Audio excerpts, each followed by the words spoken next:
So we know this is what you've actually been waiting for. How do we actually build what we do at Bamboo? It's so important we split it into 2 episodes, product management and development. And we're going to dive in and show you how we go through both of those processes.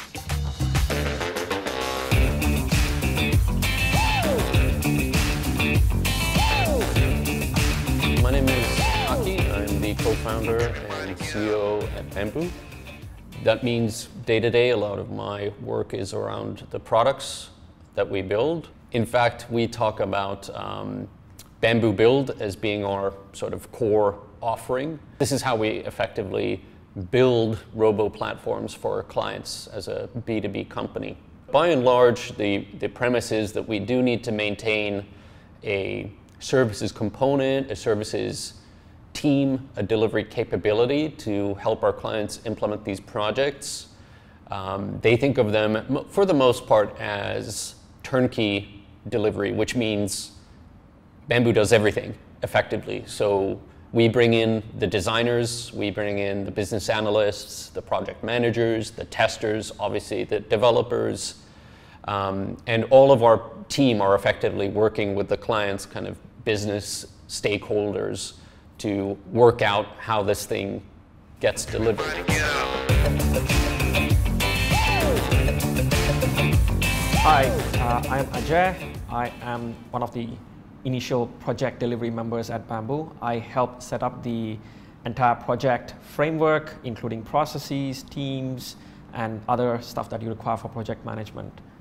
So when we engage with new Bamboo Build clients, as we call them, the process probably starts even before there's any contracts or commercial engagement. So a lot of times we'll run various workshops or planning sessions to understand, probably starting from, you know, what kind of business is this? Is this a bank or a wealth manager or a startup? Because even though we are in a relatively niche domain of robo-advisory, there's still a lot of, I would say, variation to that. We want to understand what we're sort of talking about in terms of their vision for what they want to launch.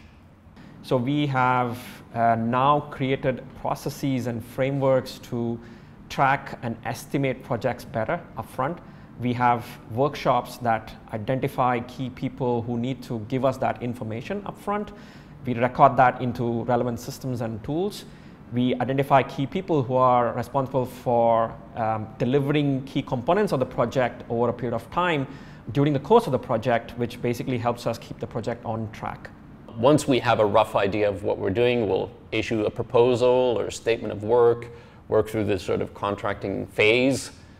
Sometimes side by side, we'll even be starting some of the scoping work more in detail, because it's often tough to nail it down all in advance, and we try to work in an agile fashion in the sense that not all of the scope has to be fixed initially, that we do leave some space for ambiguity that we can manage.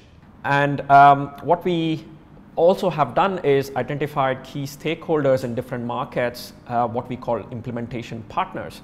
So these partners help us deliver projects at a faster pace, which means if we have a company or a client asking us to deliver a project in Saudi Arabia, and Bamboo doesn't necessarily have a team positioned there, then we do have capabilities in the form of partners who can actually help us deliver projects in those places.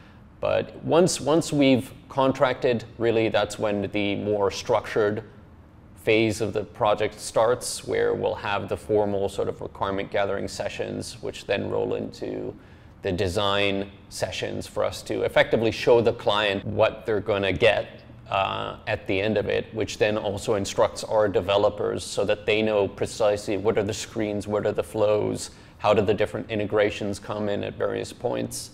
And that gives us enough then to really begin the development phase, which would then consist of these agile sprints, which are usually 2 weeks, where we deliver pieces of code that the client can review initially.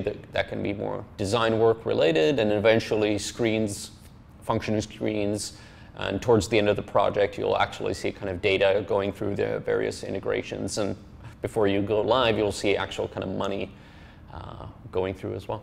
Typically, projects are driven by scope. So when we started off, we didn't really have control on the scope, which means all of these Bamboo build projects required a lot of work and analysis from our side, which took us 6 to 8 months to implement a project.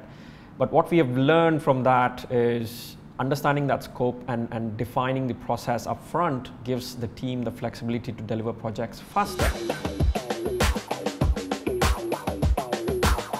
So we have learned a lot about delivering complex projects, right? Over the last 3.5 years or 5 years of Bamboo's existence. We're now at a pretty mature stage, having been through, I would say, all sorts of variations on this robo-advisor theme that we've been working on 5 years. And also, I think we've accumulated a lot of soft skills and domain knowledge within the team.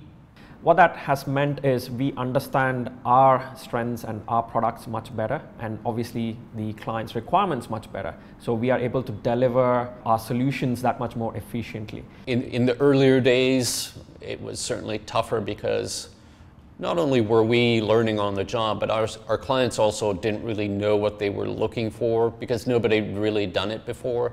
So I think there's a certain industry maturity that helps us now, where clients sort of come into projects probably more well-equipped to know what they want, and we have a better idea. We also are more confident in guiding our clients to a specific direction, and also because we've built more product and technology and APIs, which we didn't have in the early days. So that is the power of efficiency of product, and that's what we are aiming to achieve at Bamboo.